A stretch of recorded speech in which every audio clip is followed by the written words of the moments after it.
কলকাতার উপকণ্ঠে একটি ছোট্ট প্রায় ভুলে যাওয়া রেল স্টেশন, চন্দ্রপুর স্টেশন। রাত জাগা গল্পে আজ আপনারা শুনবেন শেষ ট্রেনের যাত্রী।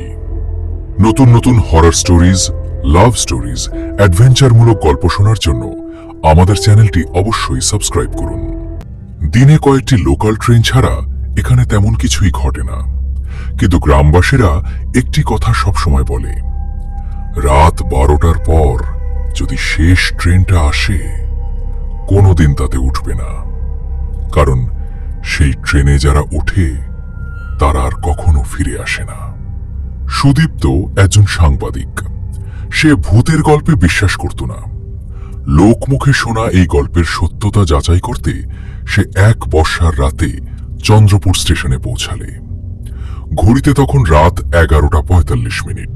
স্টেশনে মাত্র একজন বৃদ্ধ স্টেশন মাস্টার বসেছিলেন। সুদীপ্ত জিজ্ঞেস করল, কাকু, রাত 12টার পর কোনো ট্রেন আসে? বৃদ্ধ কিছুক্ষণ চুপ করে থেকে বললেন, সময় হলে নিজেই দেখবে, কিন্তু একটা কথা মনে রেখো, যদি ট্রেনটা আসে কখনো তাতে উঠবে না। রাত 11:59। হঠাৎ স্টেশনের সব আলো একসঙ্গে নিভে গেল। চারদিকে নিস্তব্ধতা, কোনো ঝিঝি পোকার শব্দও নেই। ঠিক তখনই দূর থেকে ভেসে এলো পুরনো স্টিম ইঞ্জিনের হুইসেল। কিন্তু এই লাইনে তো বহু বছর ধরে শুধু ইলেকট্রিক ট্রেন চলে। কয়েক সেকেন্ড পর ঘন কুয়াশা ভেদ করে ধীরে ধীরে একটি কালো রঙের পুরনো ট্রেন প্ল্যাটফর্মে এসে দাঁড়ালো। ট্রেনের গায়ে লেখা 12:00, শেষ যাত্রা। দরজা নিজে থেকেই খুলে গেল। ভেতরে বসে আছে অনেক যাত্রী, কিন্তু কেউ নড়ছে না, কেউ কথা বলছে না। সবাই শুধু জানলার বাইরে তাকিয়ে আছে। সুদীপ্ত শরীর কাঁপতে শুরু করল। হঠাৎ ট্রেনের ভেতর থেকে একটি ছোট মেয়ে হাত নেড়ে বলল, দাদা উঠুন, আমরা সবাই বাড়ি ফিরছি। সুদীপ্ত এক পা এগিয়ে গেল। ঠিক তখনই পিছন থেকে বৃদ্ধ স্টেশন মাস্টার চিৎকার করে উঠলেন, না, ওরা বাড়ি ফিরছে না, ওরা 30 বছর ধরে ফিরতে পারছে না। সুদীপ্ত থমকে দাঁড়িয়ে গেল।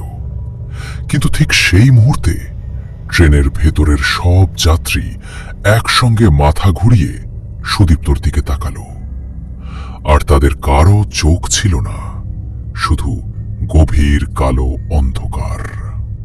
সুদীপ্ত ভয়ে কয়েক পা পিছিয়ে গেল, কিন্তু আশ্চর্যজনকভাবে স্টেশনের বৃদ্ধ স্টেশন মাস্টার যেন হঠাৎ অদৃশ্য হয়ে গেলেন। পুরো প্ল্যাটফর্মে এখন শুধু সুদীপ্ত আর সেই কালো ট্রেন। ঠিক তখন ট্রেনের ভেতর থেকে একজন কন্ডাক্টর বেরিয়ে এলো। তার পরনে পুরনো ব্রিটিশ আমলের রেলওয়ে ইউনিফর্ম। মুখে কোনো অভিব্যক্তি নেই। সে ধীরে ধীরে বলল, টিকিট? সুদীপ্ত কাঁপা গলায় বলল, আমি কোথাও যাব না।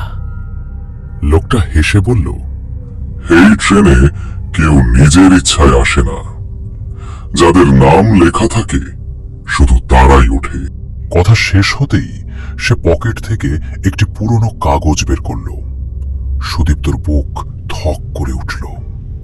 কাগজের একেবারে শেষে লেখা যাত্রী নম্বর 47, সুদীপ্ত মুখার্জি। সুদীপ্ত হতবাক। আমার নাম এখানে এলো কিভাবে? কন্ডাক্টর শুধু বলল, তোমার যাত্রা অনেক আগেই শুরু হয়ে গেছে। হঠাৎ প্রবল ঝড় শুরু হলো। প্ল্যাটফর্মের মাটি কাঁপতে লাগলো। ট্রেনের দরজা যেন অদৃশ্য শক্তিতে সুদীপ্তকে নিজের দিকে টানতে লাগলো। সে যতই পিছিয়ে যাওয়ার চেষ্টা করছে ততই সামনে এগিয়ে যাচ্ছে। শেষ পর্যন্ত সে ট্রেনের ভেতরে পড়ে গেল। দরজা নিজে থেকেই বন্ধ হয়ে গেল। ঠিক সেই মুহূর্তে ট্রেন চলতে শুরু করল। সুদীপ্ত লক্ষ্য করল সব যাত্রী এক দৃষ্টিতে জানালার বাইরে তাকিয়ে আছে। কেউ চোখের পলকও ফেলছে না। এটি ছোট ছেলে খুব আস্তে বলল, নতুন যাত্রী এসেছে। তারপর আবার সবাই চুপ। সুদীপ্ত পাশের এক বৃদ্ধকে জিজ্ঞেস করল, এই ট্রেন কোথায় যাচ্ছে? বৃদ্ধ ধীরে ধীরে তার দিকে তাকালো। তার চোখে কোনো মনি নেই, শুধু সাদা ফাঁকা। সে ফিসফিস করে বলল, এখান থেকে কেউ গন্তব্যে পৌঁছায় না। সুদীপ্ত জানলার বাইরে তাকাতেই শরীর ঠান্ডা হয়ে গেল। ট্রেনটা কোনো রেল লাইনে চলছে না, চারদিকে শুধু ঘন কুয়াশা। তার মাঝে মাঝে দেখা যাচ্ছে হাজার হাজার মানুষ ট্রেনের দিকে হাত বাড়িয়ে দাঁড়িয়ে আছে। তারা সবাই চিৎকার করছে, আমাদেরও নিয়ে চলো। হঠাৎ জানলার কাছে নিজের মুখ দেখতে পেল সুদীপ্ত, কিন্তু প্রতিফলনে সে একা নয়। তার ঠিক পিছনে দাঁড়িয়ে আছে কালো কাপড়ে ঢাকা এক লম্বা মানুষ।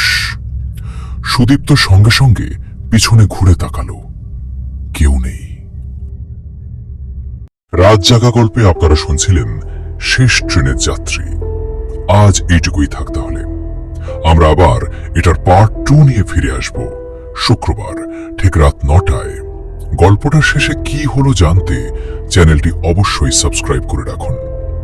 আর আপনারা যদি চান আপনাদের সাথে ঘটে যাওয়া কিছু সত্য ঘটনা আমাদের এই রাত জাগা গল্প চ্যানেলে শোনানো হোক, তাহলে আপনাদের আগ্রহ থাকলে অবশ্যই কমেন্টে জানান।